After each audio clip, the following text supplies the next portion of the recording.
Welcome back to the Deep Dive. Today we are going into the final, truly desperate months of World War II in the Pacific. We are, and we're looking at a stack of military reports, internal memos, and historical analyses that, they really lay bare the impossible calculus facing Allied planners in early 1945. It's more than just history, isn't it? It's this terrifying story of acceleration, a rapid jump from these protracted, bloody conventional battles. Right into the dawn of the nuclear age. Exactly. And that acceleration is precisely the key. For you, the listener, you really need to grasp the context here. By early 1945, Japan was, for all intents and purposes, strategically defeated. They were cut off. Their navy was at the bottom of the sea. Right. Their cities were being systematically destroyed, and yet they refused to surrender. Their strategy was, simple and utterly ruthless. Convince the United States that the cost of victory, paid for in American lives, would be so astronomically high that the American public would just demand a negotiated peace. That's the core of it, and that's the strategic dilemma we're looking at. How do you force unconditional surrender from an enemy who is willing to mobilize every last man, woman, and child for defense? The mission for the U.S. was clear, but the how was a complete tightrope walk. Defeat Japan, but do it without incurring this politically explosive loss of American life. And that tension, that's what we're diving into. Our mission today is to give you a shortcut to really understanding that pressure. Yeah. We're going to unpack the terrifying shift from the brutal physical cost of island invasions like Iwo Jima and Okinawa. To the calculated mass destruction of conventional firebombing. And then finally to the catastrophic, world-changing deployment of the atomic bomb. The sheer speed, the speed with which the world changed in the summer of 1945, that's the key insight you're going to walk away with today. Okay, so let's unpack this. Let's start with that first critical stepping stone, Iwo Jima. You look at it on a map, and it's just this tiny, desolate 8-square-mile volcanic rock. But it became shorthand for the brutality of the entire Pacific War. So why? Why was this one tiny island so critical? Its size was, totally irrelevant. Its position was everything. Iwo Jima is a mere 800 miles from the Japanese mainland. Which is incredibly close in the vastness of the Pacific. Incredibly close. And that distance was vital for two reasons. First, capturing it meant the Allies could set up a base for launching shorter-range attacks on the home islands. And this is the big one, isn't it? It meant the B-29 superfortresses, which we'll get to, could finally have fighter escorts. Finally. Before Iwo Jima, those B-29 crews coming back from long, grueling missions over Japan, if they were damaged or low on fuel. They were ditching in the ocean. They were. Iwo Jima offered this desperately needed halfway point, a refuge. So Admiral Chester Nimitz, he saw this. He understood the stakes. Oh, absolutely. He assembled the largest landing fleet ever seen in the Pacific campaign up to that point. The scale was just immense. They committed over 110,000 Marines and naval personnel to take this one small island. And the sources, they're stark when they describe the preparation. A massive, sustained aerial and naval bombardment, one of the most prolonged of the entire war. They really thought this would soften the target. They were hoping it would. But when Marines landed on February 19th, 1945, the scene was just bizarre. An eerie calm is how it's described. Eerie calm. The immediate reaction was relief, even confusion. Many of them assumed the bombardment had worked, that the Japanese garrison had been wiped out. But this was all part of the plan. A deception. Completely. Orchestrated by a brilliant, ruthless commander, General Tadamichi Kuribayashi. His strategy was a radical departure from what the Marines had faced before. In previous battles, it was all about the banzai charge on the beaches. Right. Exactly. A glorious, but ultimately suicidal charge that often resulted in their own rapid annihilation. Kuribayashi rejected that completely. He knew defending the beaches against American naval gunfire was futile. So what did he do instead? He had his 22,000 men build an invisible fortress, an extensive network of tunnels, caves, reinforced concrete bunkers, all interconnected underground. And the crucial order was, hold your fire.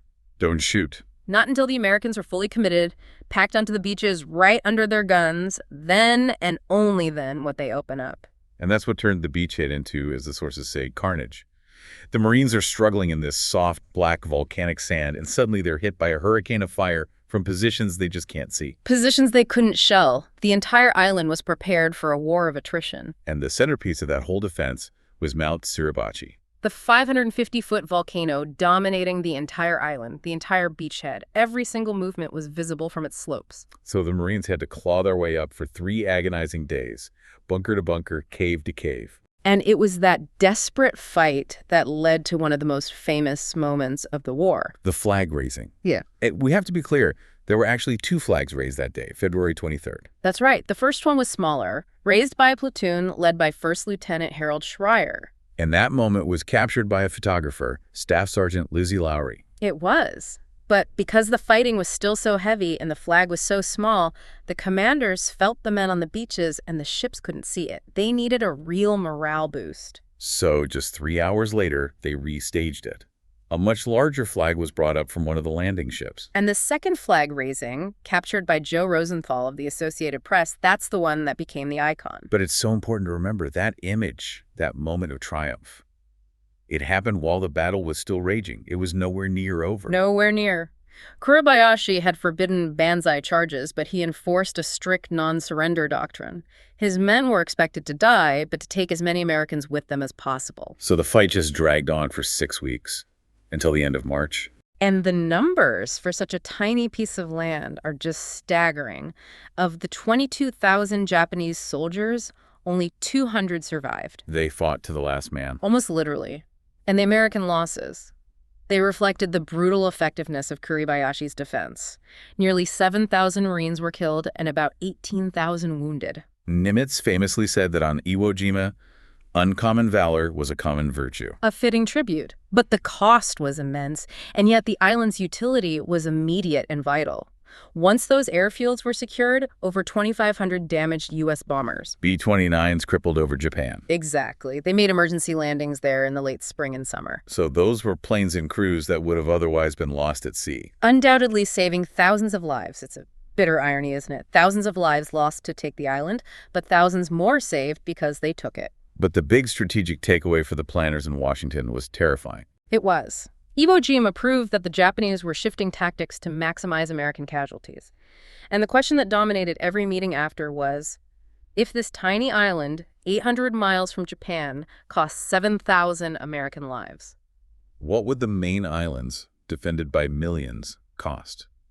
That was the unavoidable conclusion. It made it absolutely clear that unless the U.S. could come up with a different way, any invasion of Japan was going to be paid for in tens, maybe hundreds of thousands of American lives. So the need for an alternative was now, well, it was paramount. If a direct invasion was politically unacceptable, the only other option that could, in theory, force a surrender was strategic bombing.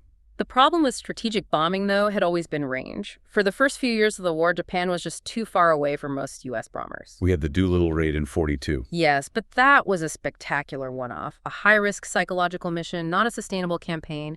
Those bombers had to launch from carriers, and the crews bailed out over China. It wasn't a long-term solution. The real game changer was the B-29 Superfortress.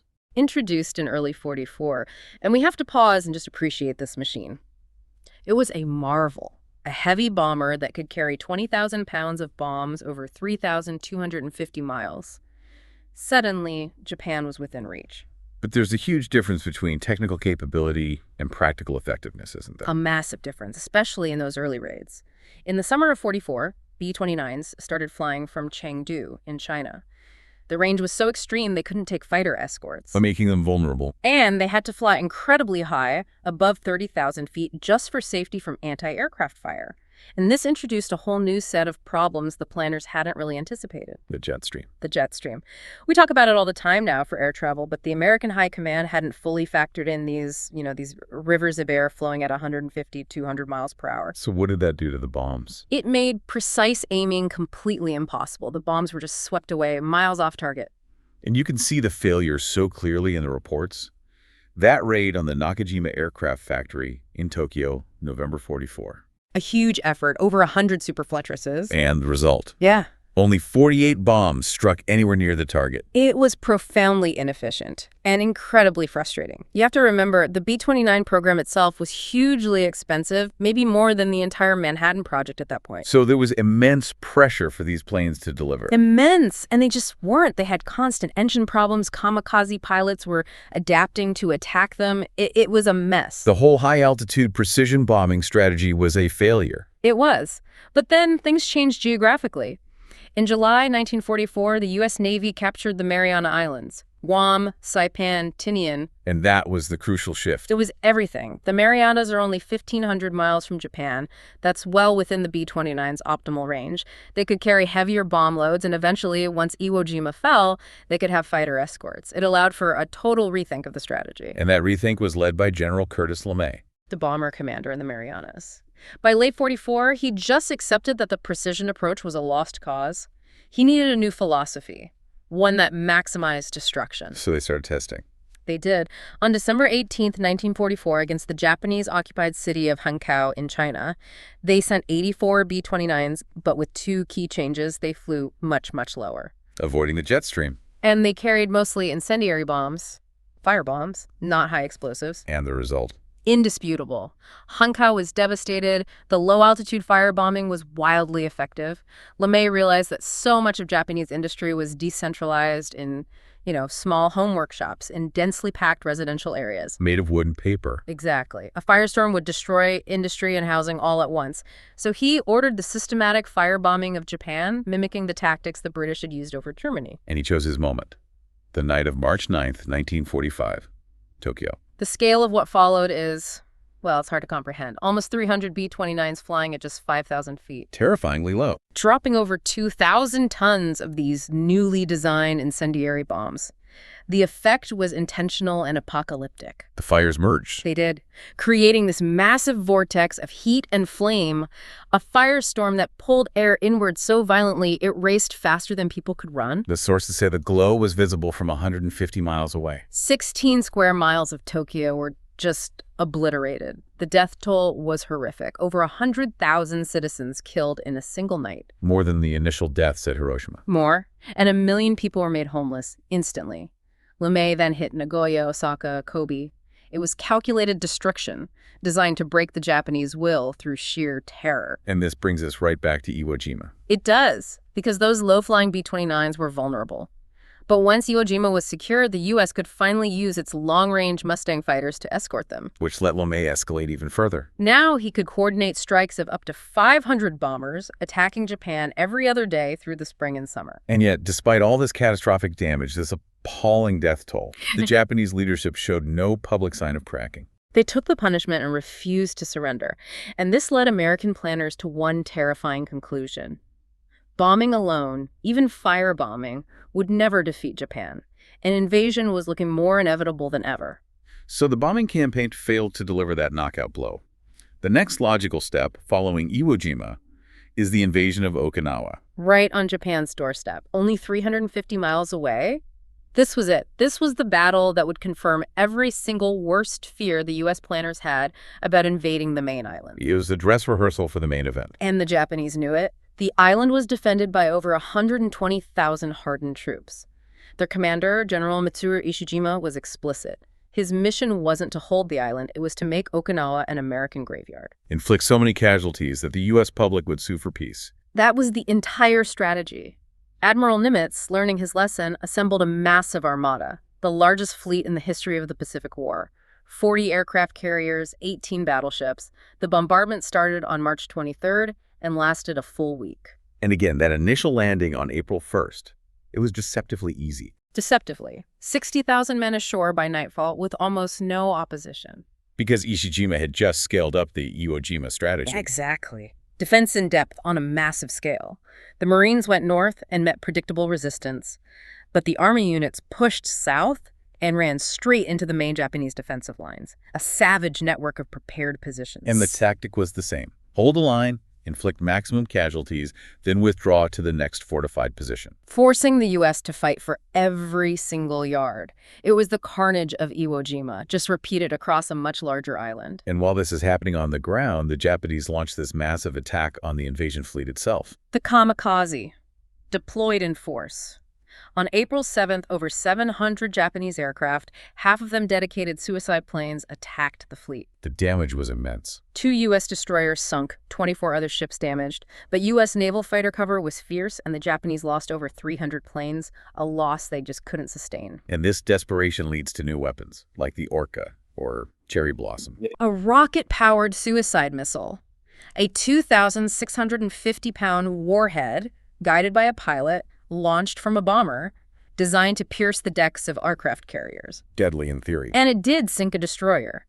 But the American fighter pilots quickly figured out that the slow bomber carrying it was an easy target. It never became the terror weapon Japan had hoped for. But perhaps the most symbolic act of desperation was the Yamato mission. The pride of the Japanese fleet, the largest battleship in the world, sent on a one-way trip with only enough fuel to get to Okinawa and fight until it was destroyed. A sacrifice mission. It was, but it was spotted and intercepted by nearly 400 U.S. aircraft. It was destroyed by wave after wave of attacks, finally blowing up in a fireball visible from 100 miles away. That was really the end of the Japanese Navy. And back on land, the fight just became a slog. Torrential rain turned the battlefield into a quagmire. And every cave, every dugout had to be cleared with flamethrowers, grenades, explosives, the most brutal kind of fighting imaginable. The main headquarters at Shuri fell on June 1st, and the island was finally secured on June 22nd. But it's the final casualty numbers that really defined Okinawa. General Ishijima committed ritual suicide, harakiri, underscoring that refusal to accept surrender. And the numbers. They're just mind-boggling. The U.S. took over 7,000 prisoners, which was a high number for the Japanese. But was dwarfed by the dead, 100,000 Japanese soldiers and an estimated 40,000 civilians. Many civilians fed propaganda that they'd be tortured, just committed suicide. And the American cost. Crushing. Over 15,000 men lost. And this was the ultimate sobering reminder for the planners. This wasn't some minor rock. This was right next to Japan. The casualty estimates for the main invasion were now validated by horrific, overwhelming evidence. The cost was going to be intolerable. So here we are, summer of 1945. Strategic bombing hasn't worked. Island invasions proved the cost of a full invasion would be, well, hundreds of thousands of lives. The strategic dilemma is at its absolute peak. The estimates for Operation Downfall, the invasion of Japan, were staggering. 1 million Japanese defenders, 5,000 aircraft, waves of new kamikaze pilots, civilian volunteers. The projected U.S. losses were around 250,000 American lives. And this overwhelming fear is what gave the political justification for the top-secret solution that had been gestating for 3 years. The Manhattan Project. President Harry Truman, who had just inherited the presidency, gets word of its imminent success in July 1945. And this project, the scale, was just astonishing. A truly global scientific effort, a race against the Nazis, really, to harness the energy released when an atom is split. It cost over $2 billion, an astronomical sum. And it was led by 2 very different men. On the logistics side, you have General Leslie Groves, a meticulous, demanding Army engineer.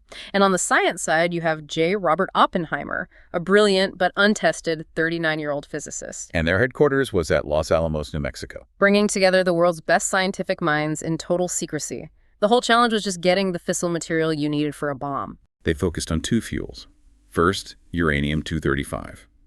A rare, naturally occurring isotope. It had to be processed at this massive complex in Oak Ridge, Tennessee. The scientists were pretty confident in the design for a uranium bomb, a simpler gun-type mechanism. But the supply was scarce. Extremely, which is why they also focused on the second fuel, plutonium. Which is entirely man-made. Manufactured in giant nuclear reactors at Hanford, Washington. Plutonium was easier to produce, but the bomb design was way more complex. The implosion-type mechanism. Right. The core had to be compressed inwards with perfect uniform precision by dozens of explosive lenses. If the timing was off by a fraction of a millisecond, it would just fizzle.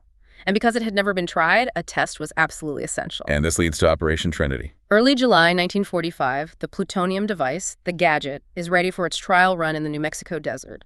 After 3 years and $2 billion, the stakes were impossibly high. And at 5:30 a.m. on July 16th. The atomic age began. The explosion was successful beyond their wildest dreams. A massive flash, a mushroom cloud reaching 40,000 feet. The scientists who saw it were struck with this mix of terror and elation. Oppenheimer's famous line from the Bhagavad Gita.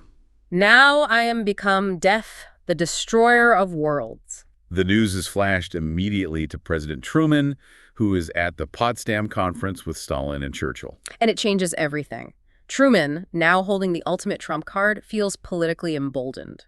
With the casualty numbers from Okinawa fresh in his mind, he feels he has a moral imperative to end the war instantly. So he gives the order, prepare to drop the bombs on Japan as soon as possible. 2 bombs were ready. They were transported to the Mariana Islands. Little Boy, the uranium bomb, and Fat Man, the plutonium bomb. They were given to a specialized unit, the 509th Composite Group, led by Colonel Paul Tibbets. The first strike, August 6th, Tibbets flies his B-29, the Enola Gay, towards Hiroshima, a major military and industrial center. Little Boy is released just after 8:15 in the morning.